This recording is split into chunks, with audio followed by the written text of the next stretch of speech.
So the Charlotte Hornets are on a 2-2 start to the season, but perhaps aren't getting enough from their highest paid player. We'll get to that, plus take a look at the preview of the game between the Hornets and the Magic this weekend, all today on the Locked On Hornets podcast. We're Locked On Hornets, part of the Locked On Podcast Network, your team every day. In a minute, cuz we live.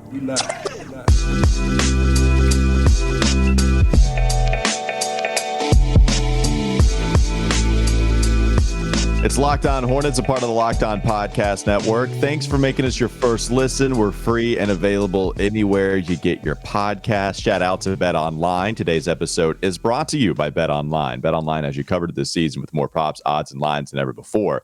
BetOnline, where the game starts. I'm Walker Mail. You can catch me and my buddy Doug Branson on WFNZ, who not only was singing on this podcast yesterday, but he stayed true to his word, and he sang with full conviction, committing to the bit, because it's probably what Doug does best. Committed to the bit, singing a song about Teo Maledon.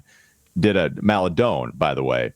Doug, you did an excellent job, buddy. How do you feel after your hit today on the radio? Maledon. It's not Maledon. All right. Well, right. I'll have to switch that up. I felt good. But, is it online? That's what I want to know. I got to go see if WFNZ put that piece of art on the website. That's what I got. It is a piece of art. No, we hung it in the Louvre, actually, so we have to go to France and check that out. It's just an audible. You have the little listening device. You just go to each exhibit. I think I was pretty on key. Well, and here's the thing, right? So Teo was awesome. Shooting 87% from the field and 86 or 5% from the field yesterday, whatever. Just pretty awesome stuff. The backcourt depth has been amazing. I want to get to DSJ really in the second segment, but those are the guys that were not only even considered secondary players, but dudes that weren't even on the team until the very end of the offseason. Teo comes aboard via the two-way contract, and you also have Dennis Smith Jr. coming aboard via a non-guaranteed contract, and those guys are playing big minutes. They've been awesome for this start of the season, allowing the Hornets to go 2-2. What's interesting is you have a non-guaranteed contract, a two-way deal too, and yet the Gordon Hayward $30 million a year contract is what we're going to talk about in the first segment, because the guy making $30 million did not show up in crunch time yesterday. He did have 20 points. I believe he was 8 of 18 shooting, looking up at the box score. So, it's not like he was awful. It was just the 5 turnovers at the end, also not delivering in crunch time when you might want him to show up, considering he has the offensive game in order for you to kind of lean on in those situations, man. For me, Gordon Hayward played well the first 2 games. I thought he was being aggressive against New Orleans. I think he was 12 of 19 in that one. He's still providing efficient minutes, and yet there still seems to be this underwhelming feeling about Gordon Hayward. What have you made of his performance the first 4 games of the season? Well, I'd say people who are looking closely at it, including Gordon Hayward himself, who critiqued himself after that loss to New York, they're looking at it with a critical lens. But I would say the fan base in general, I haven't seen that much heat around Gordon Hayward. Certainly not as much as we've seen in years past, because A, he's healthy, and because B, there have been other players stepping up that have taken, I think, some attention and some heat off of Gordon Hayward. I feel bad for Gordon Hayward a little bit because, number one, the person at Sports Clips messed his hair up real bad. He's got to go out there every night looking embarrassing, and people are clowning him. And so I feel bad for him, and just on a human level.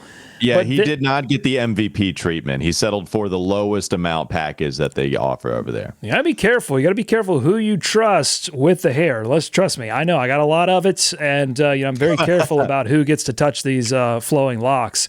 So there's that aspect of it. But in all seriousness, I do feel bad because he's had to shoulder a lot of the load for the Charlotte Hornets this season, because they haven't had LaMelo Ball, and then they lose Terry Rozier, no Cody Martin. So he's probably being asked to do a lot more than he normally would if you had those players. But I know what people are going to say immediately to that. He's the highest paid player. He should be asked to do a lot. Here's the thing. Gordon Hayward's doing a lot of good things. Like if you zoom out, I mean, he's shooting over 50% from the field. He's scoring nearly 20 points. He's almost has 5 rebounds a game, 4.5 assists. I mean, those are decent numbers, actually more than decent in my opinion. Now, the 3-point shooting needs to improve. It's something he's been very good at when he's been healthy. That's got to come up. But here's the big deal. I think one of the big deals. Passing up the shot at the end, yeah, that's a problem. But I think the biggest deal this season so far is that he's averaging 4 turnovers per game. And if you go to the advanced stats on cleaning the glass, his turnover percentage is 19.8%. That would represent one of the highest turnover percentages for his career. And for his position, wing, that represents nearly the last place among wings in turnover percentage. He's turning the basketball over too much. It's on bad passes. It's on travels. He had 2 travels against New York. Maybe one of them was a little BS, but the other one was a clear travel. So a lot of that, if he's going to be the connector, a lot of that has to get cleaned up, Walker. Yeah, and I wonder how much of it is just trying to figure out how to play with some of these guys. Like Gordon Hayward, you already have the detriment of his injury history, but also Dennis Smith Jr. is the point guard. Now, the other excuse is the fact that nobody else has this illustrious history with Dennis Smith Jr., right? Like, it's not like anybody else has played with him a ton. But Gordon Hayward also, it's just interesting to see this amount of turnovers come from him in the start to the season. But the numbers still are pretty good elsewhere. It was just he and PJ Washington passing up some open shots at the end of this game. It actually leaked into the beginning of overtime when a lot of dudes were passing up shots as well. Didn't really get that. I don't think it. I mean, it's just so easy to say it's nerves. They're not ready for the moment. I don't think that's really it. I just felt like they kept looking for the better play and they passed up what was ultimately a good shot. And you're not going to get a perfect shot in that situation, but they were looking for it. So that's the thing. Just go ahead and take it, Gordon. Go ahead and take the 3, PJ. And it kind of leaked into overtime. What I think he has to recognize the situation, which is you don't have LaMelo, you don't have Terry. You need to be the number one guy. You need to be the player that takes the shot at the end. And honestly, even with LaMelo and Terry back, I think part of the reason they paid so much for Gordon Hayward is because when he has been healthy pre-Boston, he proved that in big moments, like, he can knock down shots. He can, he's a 3-level scorer. He can get to the rim. He can shoot that mid-range shot, and he can create space for himself.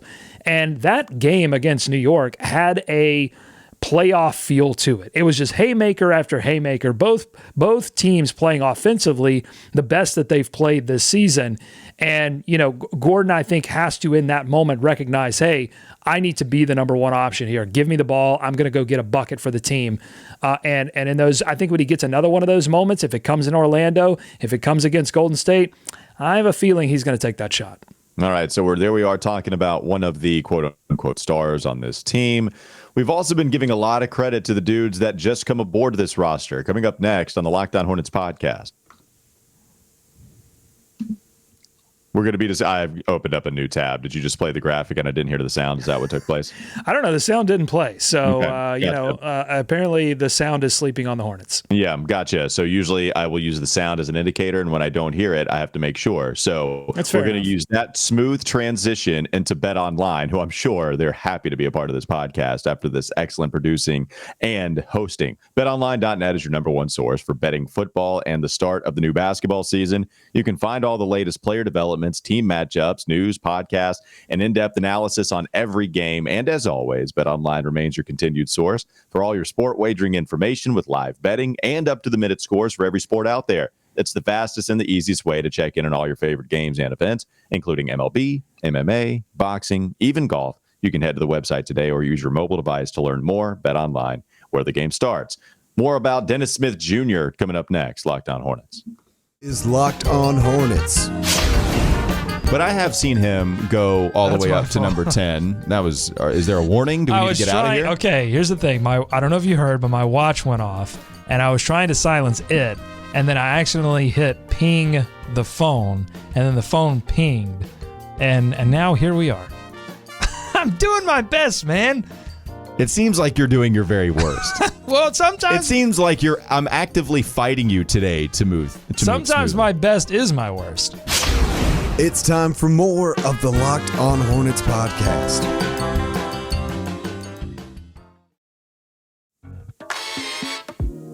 Hey, there's the sound. That's a great cue. Yeah, fantastic. Thanks for making Locked On Hornets your first listen today. Make your second listen Game to Game NBA. Every moment, every top performance, every result. Locked On Game to Game covers every game from across the NBA with local analysis that only Locked On can deliver. Follow Game to Game on Locked On NBA, available on the Odyssey app, YouTube, and wherever you get your podcast. I want to talk a little bit about yesterday's show for just a moment because the comment section, pretty hilarious. So many different Knicks fans were in the comment section angry at us truly believing that PJ Washington shot the three-pointer. And they were saying, oh my God, are you serious? Did you not check out the angle? You guys are dweebs. What are you doing? So fantastic stuff from the Knicks fans in the comments. Can I comment on that? Can I comment on that? Because this is part of the problem with the YouTube algorithm is it does drag in the opposing fans every once in a while who want to just come in for one episode and troll.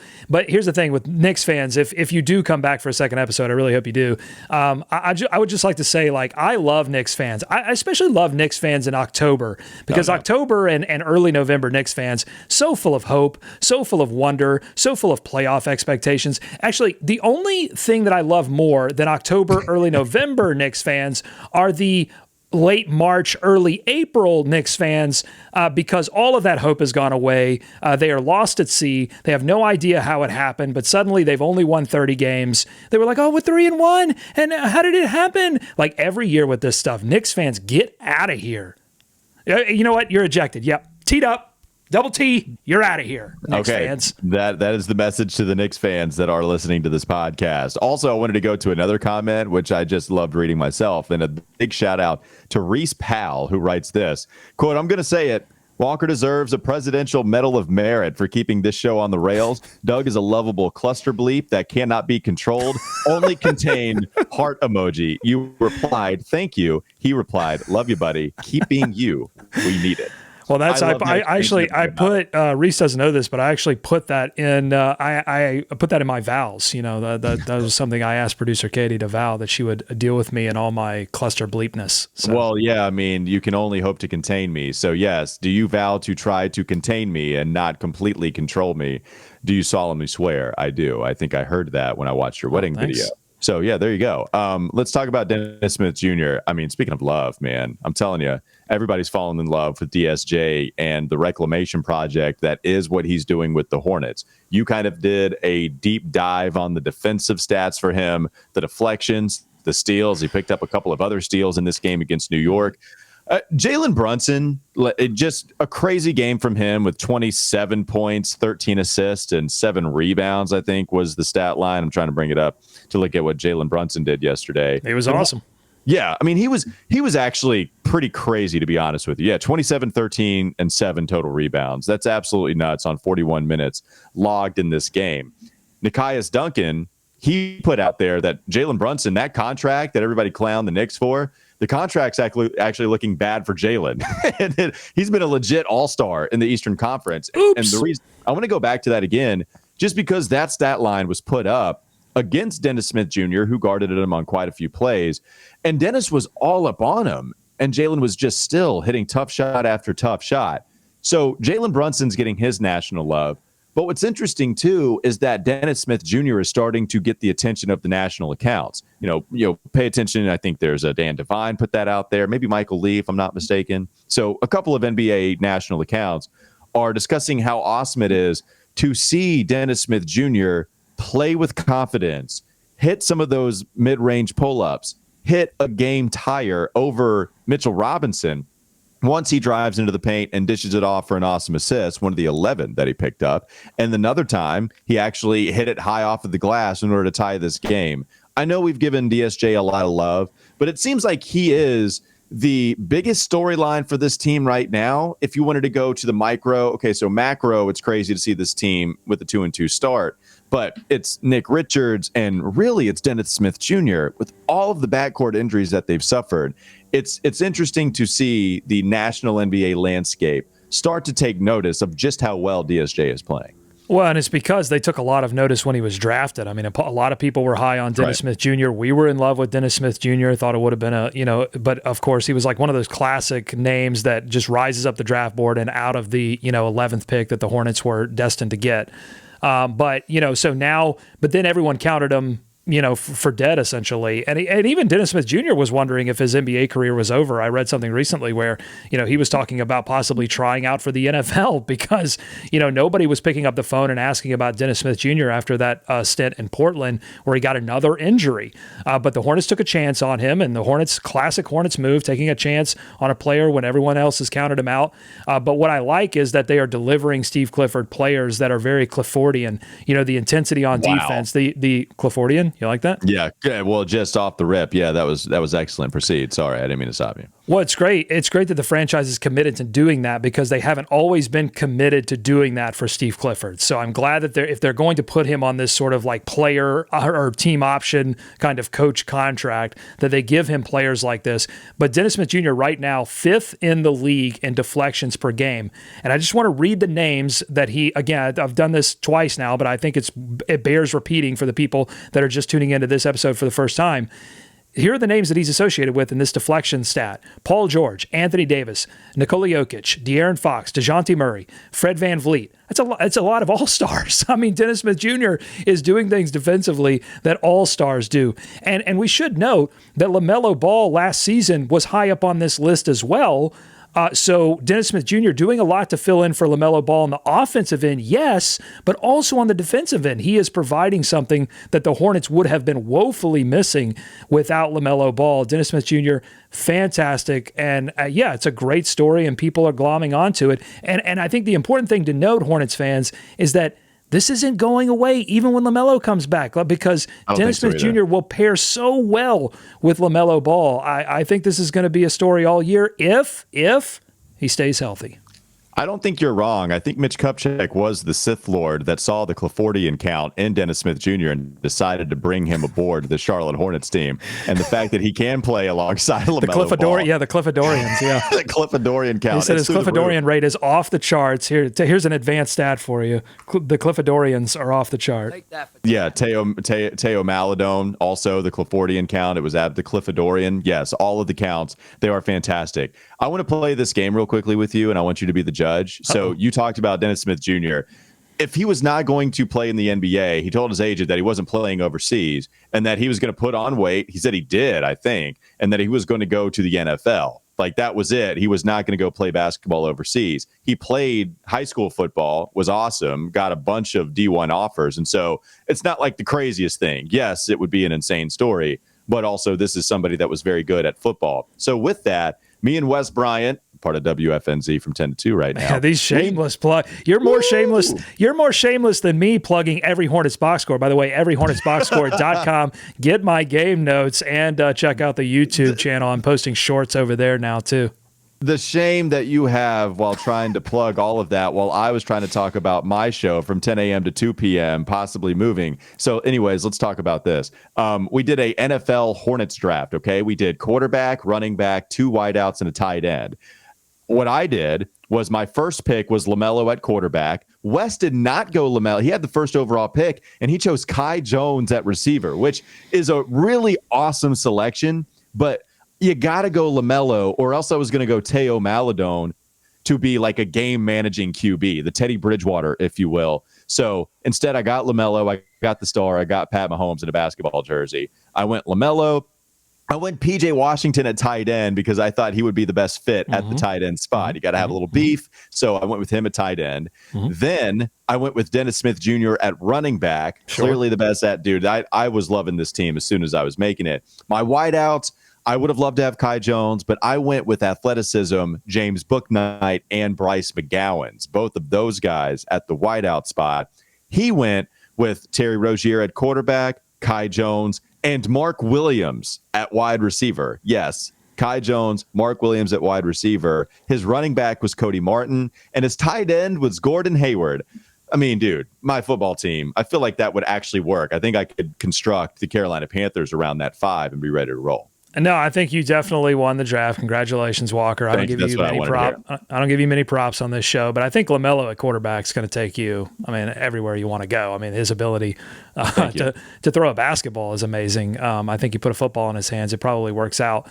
So, yes, I love that. If we were to go all-time Hornets, I would love Kemba at corner. I think Kemba would make like an excellent cornerback. Yeah, and plus Dennis Smith Jr. in the defensive backfield as well. That would be great. That's one. We need to really figure that. Anthony Mason, just anywhere, maybe tight end or just offensive middle lineman. linebacker. Middle linebacker, just a one-man team. As a quarterback, you did not want to see Mace coming your way. What about Muggsy Bogues in like a third down scat back role? Is he Darren Sproles for the Hornets? That would be fantastic. As a punt, maybe like a kick returner or a punt returner back when they could do things. Yeah, I mean, you can't catch him. Tough to tackle. Okay. I just completely derailed because I want to talk about how I won the Charlotte Hornets NFL fantasy draft, but we will have plenty to get to in the next segment as we look at a couple of the games this weekend. Can I give you one more thing on Dennis Smith Jr.? Yes, please.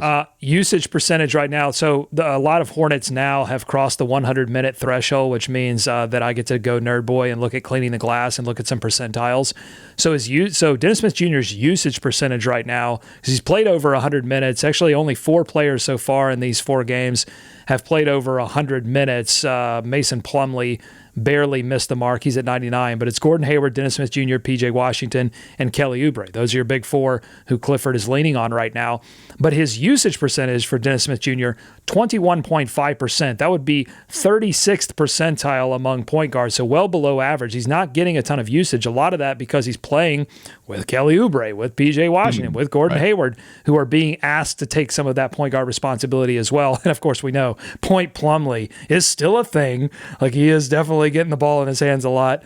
But his points per shot attempt for DSJ, 114.9. That's above average. But even better than that, his assist percentage is at 33.3%. That's 64th percentile among point guards. And his turnover percentage, we just got done talking about Gordon Hayward's turnover percentage being bad.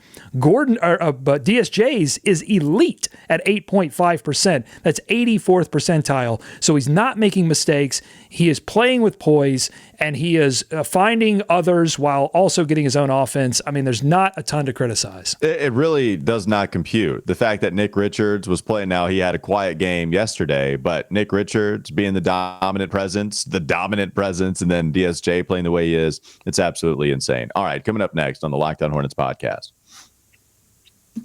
we'll provide a weekend preview. We'll figure that sound out. It's hiding.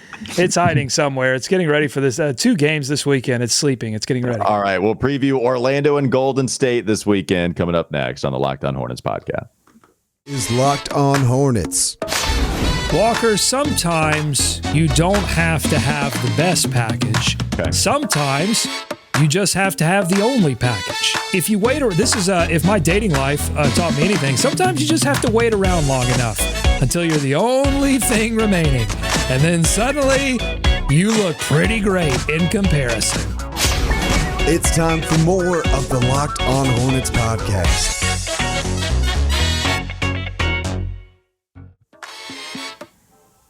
So the Hornets have a back-to-back this weekend. They'll play the Orlando Magic tomorrow night, and then they will play Golden State on Saturday. Now, they'll play Golden State at Spectrum Center, but still a back-to-back. I believe, what is it? It's like 15 games in 28 days? That wouldn't seem right. I don't know. It's a lot of games and not so many days, and I know Steve Clifford has talked about how that's something that he's going to have to be prepared for as his team is trying to win as many games as possible. And look, you're going to get some guys back. And we talked about the rotation. Yeah, I teased it for this episode, so we probably should talk about the rotation and maybe some of the guys that are going to be left out. But, I mean, Doug, LaMelo Ball is close, right? Like, even though he was listed out pretty much right from the get-go, we do expect LaMelo is close to return. We know that Terry Rozier and Cody Martin were doubtful entering that game against the New York Knicks. So you think with a doubtful designation, they're hopefully close to return. When that happens, it's going to be really tough to figure out what your 9-10-man rotation is going to be. So if you want to talk about the guys that are actually going to see the floor, and I'm trying to pull up my roster, but the starting 5, they've been Mason Plumlee at center, Dennis Smith Jr., Kelly Oubre, they started in this last game. So you have those guys on top of Gordon Hayward and P.J. Washington. So there's 5. Jalen McDaniels, 6. Nick Richards, 7. James Bouknight, 8. Then you have 3 guys coming back in Cody Martin, LaMelo Ball, Terry Rozier. I think all of them are supposed to be playing. They're going to get above some of those players I just mentioned. So that's 11. I have not mentioned Teo Maledon or your boy, JT Thor. 13 players, Doug. They're not going to have a 13-man rotation. I mean, I would think Teo Maladone. I would think JT Thor with the lack of minutes he's getting. I think those are probably the guys you're looking at. But if you wanted to dwindle it down even from 11, man, who is next on the list to not see any more time? Yeah, I mean, I think JT Thor's minutes dropped significantly, probably to 0. The Hornets have been playing big. They played big until some of these guards started to take off, and then they've been playing Teo Maladone. So then JT Thor's minutes have already gone down with Maladone's minutes going up.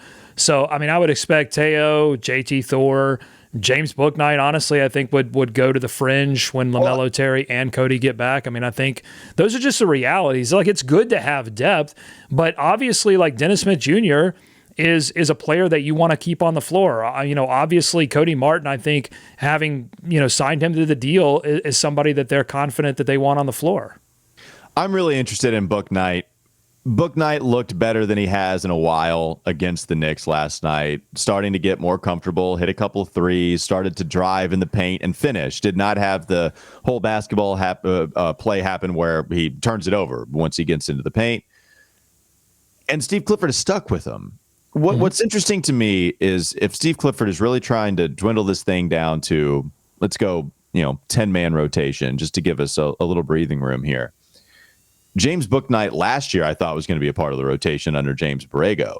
Cody Martin improved a lot last season offensively, where the three-point shooting went through the roof. Terry Rozier, LaMelo Ball, Cody Martin. All of a sudden, James Bouknight's kind of left on the sideline, really because of Martin's emergence. Okay, so this is the year, right? Now, Steve Clifford ready to roll, giving James Bouknight a lot of minutes in preseason, but Dennis Smith Jr. is playing out of this world. And he's providing defense at an exceptional level too. Right. So I'm interested to see what gives. You can't take DSJ off the floor. You're not going to have him play 37 minutes like he did last night, but you can't take him off of the floor entirely. He needs to see a lot of minutes. I'm interested to see him run with Melo and Terry, and thank God we have somebody that can handle the basketball when LaMelo goes to the bench. James Bouknight, is he going to be squeezed out again, or is Steve Clifford going to continue to stick with him like he has in a lot of scenarios where it would have been warranted sitting him because he was hurting the team at that point? Yeah, well, I think the question is Steve Clifford really serious about getting down to a 9-man rotation when LaMelo Ball gets back, or will he experiment with a 10-man rotation, until maybe we get a little bit closer to the All-Star break and get serious and see where the Hornets are record-wise and see if there's a serious threat to make a play-in or a play-off.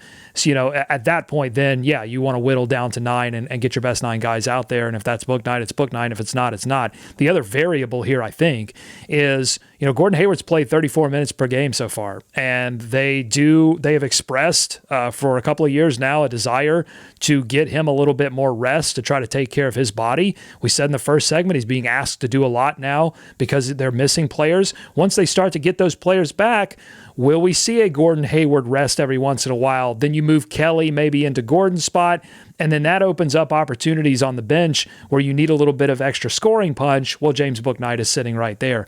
So, I think those are the two variables in my mind that could mean possibly more minutes for Bouknight moving forward. Yeah, well, and I wonder, too, like, the guys that are going to be solidly in the rotation. So it's LaMelo, Terry, Gordon, PJ Washington. Those are going to be the top 4. And then you kind of move to another tier where I still think, Mason Plumlee, Nick Richards, Kelly Oubre still. I do, Kelly's just such a wild card. Like, there are going to be so many different opposite sides. He's definitely, like, if you wanted to pick a candidate who's most likely to work himself out of Steve Clifford's rotation, I think you'd be hard-pressed to find someone better than Kelly Oubre, because he just does some of those frustrating things. And honestly, like, he worked his way out of Borrego's rotation last season. At the end of last season, there were fewer and fewer minutes for Kelly Oubre. So yeah, I mean, if you're picking a candidate for James Bouknight to jump in the rotation come the end of the season, I think Kelly Oubre is sitting right there for you. And the thing is, too, like, I hate it because, I'm going to be viewed as this Kelly hater. And yes, I've criticized him certainly in the second half of the last season. But, I do really like what I've seen Kelly work on. I do like that he's tried to get to the mid-range and look for a shot in the paint. And I think that there have been some changes to the way he operates. He's not just jacking up every single open, even tiny little teensy bit open 3-point shot that he has. He's actually looking to do something else with the basketball. And yet still, sometimes you have bad decisions. You have the tech, even if it's weak sauce. You had like the air ball 3-pointer that he took. And that was more so, trying to draw something up for Kelly to shoot a 3. Yeah, and the other thing is, like, you're not taking Jalen McDaniels, certainly the way he played against the Knicks. He's got to play. He's on fire right now. So the rotation's going to be tough. All right, last thing. Great problem to have, by the way. Not a problem we anticipated the Hornets having, these tough decisions. But I think Clifford. I haven't had many issues over the years. Looking back to this first run with his rotation choices. There were, I think some other issues that we've had with Steve Clifford in the past, but that's not one of them. And he's been high enough on James Bouknight where I think you can kind of throw away sort of the young player critique. Yeah, and it is a nice problem to have. Hell, we thought maybe Bryce McGowan's might see some time, and now that's even if he's like getting a minute here and there, like what was it, 38 seconds? 38 I think he recorded 38 seconds of pure pleasure, Bryce McGowan's. That's his nickname. There you go. Okay, let's do a quick preview. What is your rapid fire thoughts on Orlando and even Golden State coming to town on Saturday night? Orlando's 0-5. That's always dangerous when a team comes in and hasn't won a game yet.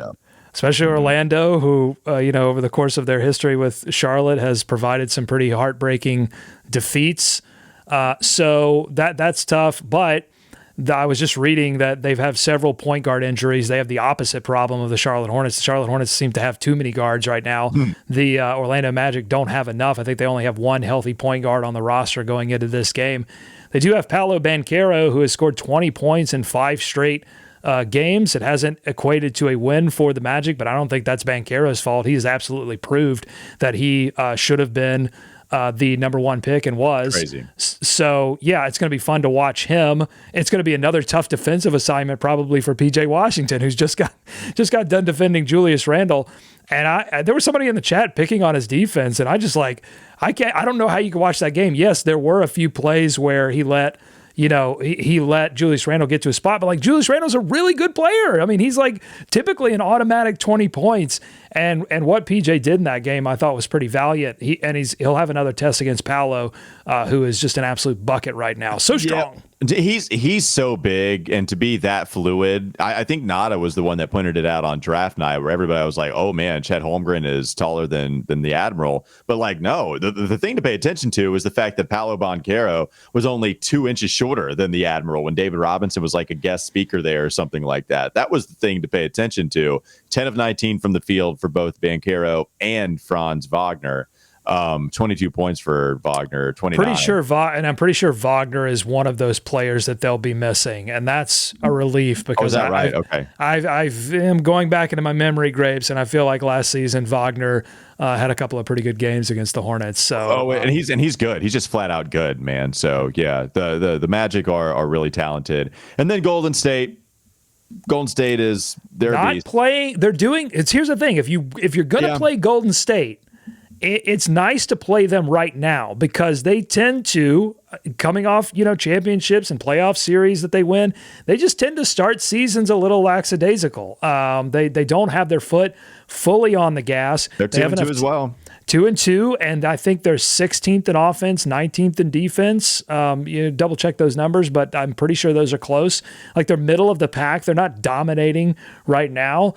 So is it out of the realm of possibility that this team could have enough firepower to beat Golden State? Absolutely not. It's going to be about defense and finishing possessions, Walker. I mean, I think that's really what it's going to be about for the Hornets is pick and roll defense, getting some of that figured out off this New York game.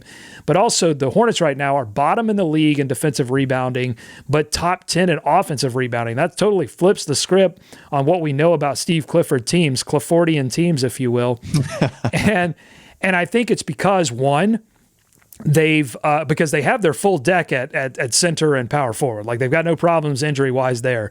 But they are missing LaMelo Ball, who was one of their better rebounders last season. Like of all players, he was one of their better rebounders. So they're missing that aspect. And also they've played 3 out of the 4 teams they've played so far are really, really good at offensive rebounding. So they'll get a little break as they play Orlando and Golden State, 2 teams that don't tend to crash the boards a ton. So they'll just hope they get a sleepy night from Golden State in Charlotte. What I will say, too, is Orlando, there is some runaway potential for the Hornets. I mean, even the Magic, right? Crazy things can take place in the NBA. But the one thing that could be an advantage for the Hornets is if you decide to not bring back Cody Martin, Terry Rozier, and LaMelo, if they are still kind of on the fence, maybe they can return. You might have 3 fresh bodies if you choose to look at the glass half full instead of half empty, with them knocking off some rust. So maybe the rust is mitigated by a fresh body out there. And the Golden State Warriors, they are going to be playing against the Heat tonight. So you do get 1 day rest for Golden State. It's not like you get 2. It's not like one of these crazy advantage games, right? Especially with this being at home at Spectrum Center. So you have that working for the Hornets. Only 1 more day rest for Golden State. And maybe some of those bodies can come back, some of the better players for the Hornets. Yeah, but if I had to make a prediction, Walker, I don't think they're going to bring back any of these players on the first night of a back-to-back, because then you're talking about having to... That's what I'm saying, second night against Golden State. That's what would help, right? Right, so I think it's almost, crazier things have happened, and if LaMelo is fully healthy and feels like he's ready to go, then, maybe he does play against Orlando, but I would just bet dollars to donuts. I don't even know where that phrase comes from. Dollars. I have no why are we betting dollars to donuts? Why not just pay for the donuts? Donuts are pretty cheap. It's like one of the cheapest, most delicious breakfast food that is on this planet. So, but if I were betting dollars to donuts, I would tell you LaMelo, Terry, Cody, all out for Orlando. Possibly could see them against Golden State, which would be exciting. That's the thing, though, right? Like the fresh bodies against Golden State maybe mitigates the fact that it's the second night of a back-to-back. Maybe it doesn't happen. I don't know, but we'll see. So that's something to look forward to. Should be a fun game always with Steph Curry in town. That'll do it for Locked On Hornets. Thanks for making us your first listen. We're free and available anywhere you get your pods, as is Locked On NBA. It's your daily 30-minute update on everything taking place within the association. Have a great Hornets-filled weekend. We'll be back with you on Monday.